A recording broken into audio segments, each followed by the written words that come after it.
बिस्मिल्लाहिर्रहमानिर्रहीम। अस्सलामुअलैकुम and welcome dear viewers. आप किचन गार्डनिंग के दिलदादा हैं, आप पौधे लगाना पसंद करते हैं। आप अपने किचन गार्डन में, अपने बैकयार्ड में या रूफ गार्डनिंग में फलदार पौधे भी लगाते हैं, फूलदार पौधे भी लगाते हैं और बहुत सी इकसाम की सब्जियां भी उगाते हैं।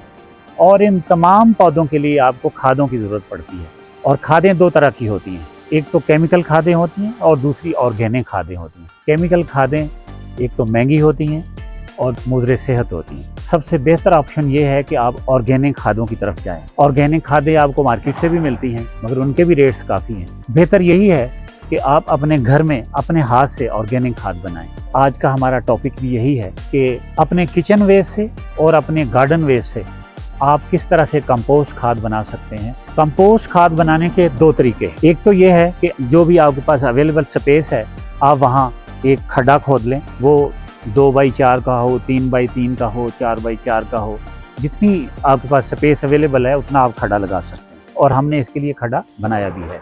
और दूसरा तरीका जो है वो आप किसी भी बड़ी बास्केट में, बहुत बड़े किसी बर्तन में, जैसे देहात में चाटियां होती हैं मिट्टी की बनी हुई, उसके नीचे सुराख करके और उसमें भी आप इस तरह की कंपोस्ट खाद बना सकते हैं। तो आइए अब हम आपको उस स्पॉट पे लिए चलते हैं जहां हमने ये कंपोस्ट खाद बनाने के लिए आज एक खड्डा बनाया है। कंपोस्ट खाद या ऑर्गेनिक खाद जो है, जो कि पत्तों से, सड़े गले जितने भी आपके पास पत्ते होते हैं और जितना भी आपका किचन का वेस्ट होता है, सब्जियां वगैरह, फल के छिलके हैं, ये उसके बाद और भी इसमें जितने रफ़ चीज़ें इस तरह की पड़ी होती हैं, गत्ता वगैरह, जितना ये अखबारात पुराने और जली कटी जो घास वगैरह होती है, कटे हुए पौधे आपके जो होते हैं, वो सारे इसमें काम आ जाते हैं। और जहाँ भी ग्रीन हाउस होगा या और जिसको भी किचन गार्डनिंग का शौक़ है या उसने पौधे लगाए हुए हैं घर में या लॉन में लगाए हुए हैं, तो वो तमाम लोग जानते ही हैं कि वहाँ इतने ग्रीन पत्ते या थोड़े सूखे पत्ते हर रोज़ वो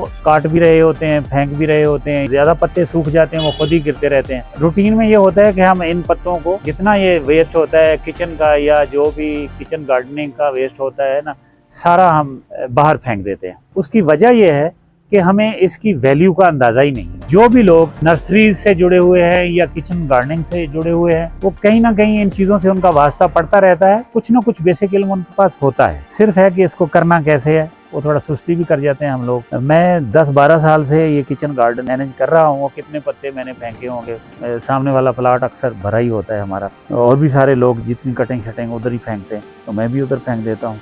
तो मुझे भी एहसास हुआ है, थोड़ा रिटायरमेंट के बाद थोड़ा मैंने और फोकस किया है अपने इस काम पे कि हम कितने पत्ते जो ज़ाया कर लेते हैं या किचन वेस्ट ज़ाया कर लेते हैं, अब इसको काम में लाने की ज़रूरत है। इसको मैनेज करने का एक तरीका है ख़ास। इसमें कुछ चीज़ें डाली जाती हैं, जैसे ये हमारे पास ऑर्गेनिक खाद है, जिसको आप काओ डंग भी कह सकते हैं, ये पड़ी हुई है। फर्स्ट लेयर इसकी अगर लगा लें तो ये कीड़ा मकोड़ा इसमें पैदा होता है, डिकम्पोज करता है इन पत्तों को या जितना भी वेस्ट होता है, ये उसमें मददगार होता है। तो शरोज ज़रा इसको नीचे की लेयर में डाल देंगे।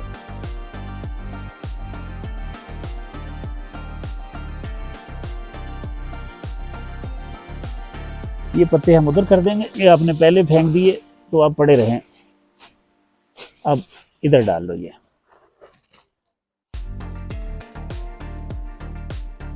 इस तरह से आप देख रहे हैं कि जो फर्स्ट लेयर है वो ऑर्गेनिक खाद जो काऊ डंग है वो उसकी हो गई है। और उसके बाद जितना भी आपका ग्रीन वेस्ट है वो आपने इसमें नेक्स्ट लेयर लगा देनी है। तो हमारे पास बहुत ही ग्रीन वेस्ट इस वक्त भी पड़ा है कि कोई अभी मैंने और शरोज़ ने पूरे घर के जितने भी हमारे पत्ते हैं, जहाँ जहाँ भी सब्जियाँ जो लगी हैं या कोई भी अंगूर वगैरह लगे हमारे, तो वहाँ जितने भी पत्ते ज़ाया हो रहे थे या गिरने वाले थे, पुराने हो चुके हैं, उनकी प्रोनिंग की है आज हमने, वो हम इसमें डालेंगे। अभी घर की तरफ आपको दिखाएंगे, बहुत ही पत्ते हमारे पास पड़े हैं। फिर उसके बाद ये आप सामने देख रहे हैं, जब से हमने जहन बनाया कि हमने अब इन चीज़ों को ज़ाया नहीं करना है, तो हमने ये अलग से एक बाल्टी जो है रख ली थी। उसमें आप देख रहे हैं कि 2-4 दिन की जितनी भी सब्जियां हमने पकाई हैं घर में, उनके छिलके वगैरह हमने एक तरफ कर लिए। लहसुन के छिलके हैं, प्याज के छिलके हैं, कोई फल वगैरह जैसे केले का छिलका है, कोई सेब का छिलका है, वो सारी चीज़ें आप एक तरफ अगर रखते जाएं,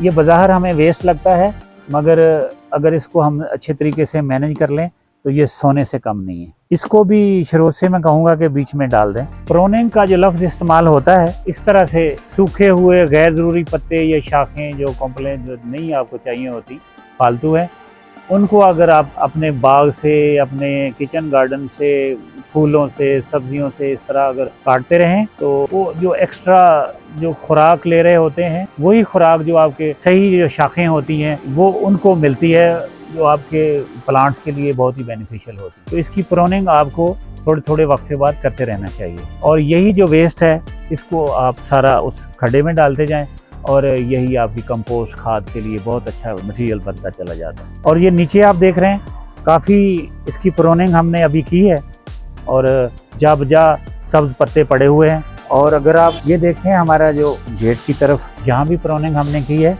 और काफ़ी जो है ग्रीन वेस्ट यहाँ भी पड़ा है। ये ऊपर से जो पॉम वगैरह है गमलों में लगा वो भी मैंने उसकी कटिंग कराई है आज, तो वो भी पत्ते इसमें हैं।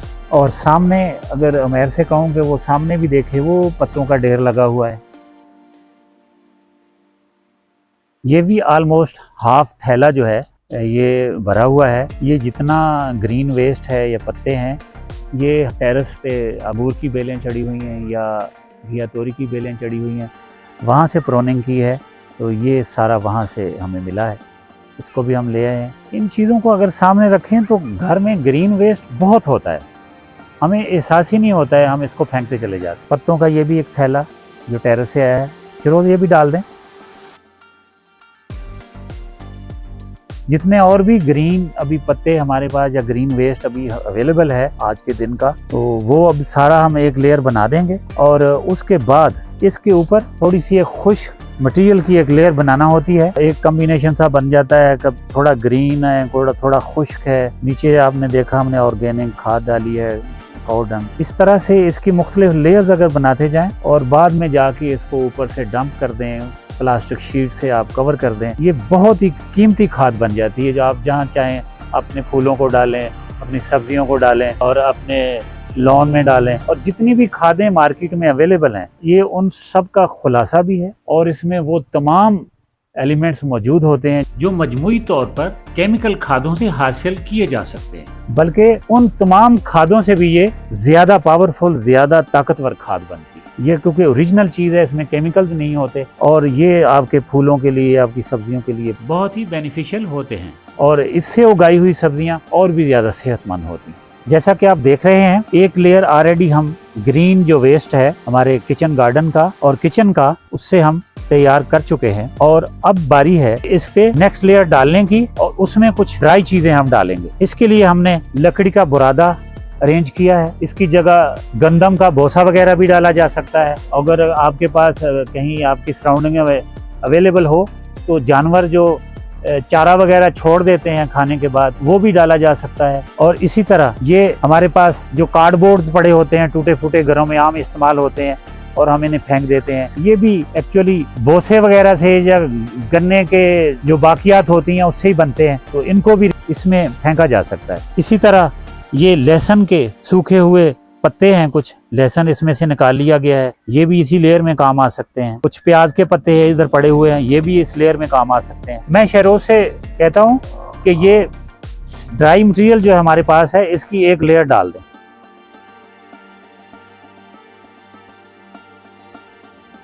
कार्डबोर्ड हैं, गत्ते वगैरह कटे पिटे, इसको भी डाल दें। ये भी ड्राई लेयर में डालने वाला मटेरियल है, डाल दें।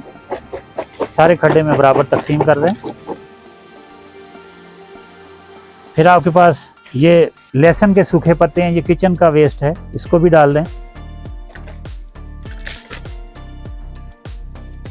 और इसी लेयर पे ऑर्गेनिक खाद होती है जो जिसको काऊ डंग भी कहा जाता है या गोबर या रूढ़ी कहा जाता है, वो भी इसके साथ ड्राई लेयर में ऐड कर दी जाती है।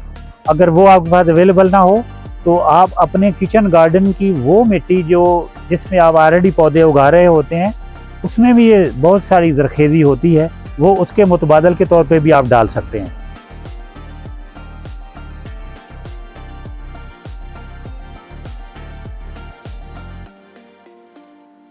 ये जो स्टेज है इस पे कुछ पानी ऐड करने की जरूरत होती है ताकि जितना मटेरियल आप डाल चुके हैं उसको मुनासिब नमी भी मिल सके।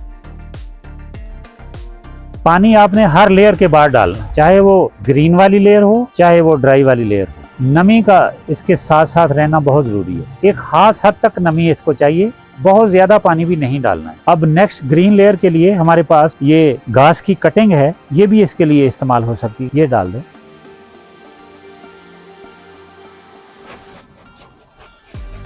आप इस मटेरियल को देखते जाएं, आपको खुद ही एहसास होगा कि तमाम का रॉ मटेरियल आपके पास मौजूद होता है। आपने सिर्फ उसको मैनेज करना है और एक खास तरीके से मैनेज करना है, वो इन्फॉर्मेशन हम आपको दे रहे हैं। ये आज की जो किचन से कुछ वेस्ट आया है वो भी डाल दें। ये बंद गोभी और पालक और फूल गोभी के कुछ पत्ते थे, जो उनकी जड़ें वगैरह, कुछ उसका वेस्ट था। कुछ प्याज के पत्ते हैं और कुछ एग शेल्स हैं, इनको थोड़ा तोड़ दें तो ज्यादा बेहतर होता है। इसी तरह इसमें जो ये उल्टे अशोक से कुछ पत्ते हमने जो काटे हैं, इसमें जो जिनकी टहनियाँ सख्त नहीं है वो तो आप अभी डाल दें।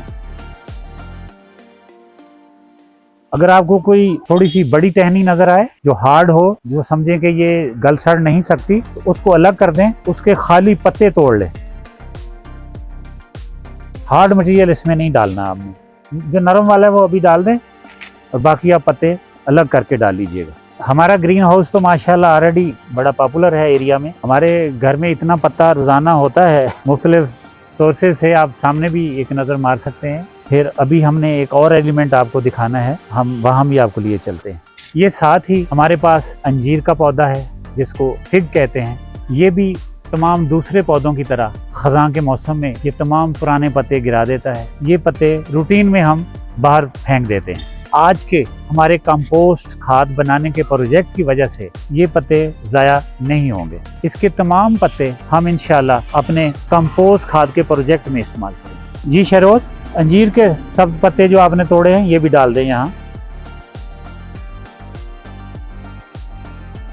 हर लेयर को खास हद तक प्रेस करना बहुत जरूरी होता है, वरना एक दो दिन में ही आपका सारा जितना मटेरियल है वो जमीन की सतह से ऊपर आ जाएगा और आप ज्यादा खाद नहीं बना सकेंगे। आप जरा इस पे थोड़ा खेलिए, प्रेस कर दीजिए अपने पाँव से, क्योंकि साफ सुथरा मटेरियल है, इसको हाथ लगाने में के ऊपर खड़े होने में कोई इशू नहीं है। इस तरह का खेल आप केमिकल के साथ नहीं कर सकते, क्योंकि वो आपका हाथ भी जला सकता है, आपका पाँव भी जला सकता है। मगर ये अल्लाह ताला ने जो आपको ख़ास तोहफे दिए हुए हैं ये ऑर्गेनिक खाद के लिए, इसको आप हर तरीके से मैनेज करें, जिस तरह मर्जी पाँव लगाएं, जिस तरह मर्जी हाथ लगाएं, ये फ्रेंडली होते हैं, कुछ भी नहीं कहते ये। और जो इससे खाद बनती है वो मार्केट की तमाम केमिकल खादों से कई गुना बेहतर है। यूँ समझें कि ये एक ब्लैक गोल्ड तैयार होता है। बहुत अच्छा प्रेस किया आपने, आपकी थोड़ी एक्सरसाइज भी हो गई। तो अब तो काफ़ी ग्रीन मटेरियल आपने डाल दिया है। आप चाहो तो एक लेयर आपके पास जो अवेलेबल मटेरियल है ड्राई, वो और डाल दो, चारों कोनों में फैला दें।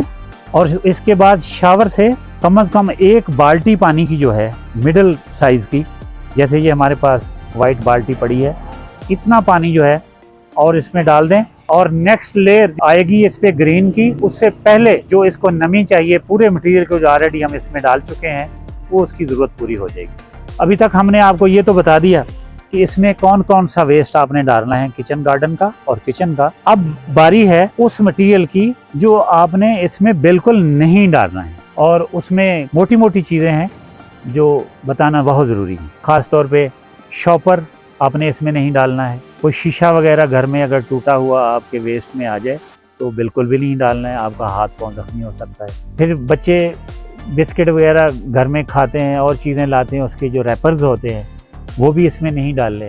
और जो हंडिया वगैरह पकती है उसकी कोई तरी है या कोई सालन है वो इसमें नहीं डालना है। आप घर में फ़िश पकाएं, चिकन पकाएं, कोई बीफ पकाएं, फ़िश का कोई कांटा या छोटे या बड़े गोश्त का कोई हड्डी का पीस इसमें नहीं डालना है। कंपोस्ट खाद का मतलब ही ये होता है कि उसमें आपके जितने भी किचन के और किचन गार्डन के जो भी ग्रीन वेस्ट होता है, जो गल सड़ सकता है, वही डिकम्पोज होके ऑर्गेनिक खाद बनता है। जिस चीज़ में गलना सड़ना ही नहीं है, उल्टा आपके हाथ पाँव को नुकसान दे सकती है, वो इसमें नहीं डालनी।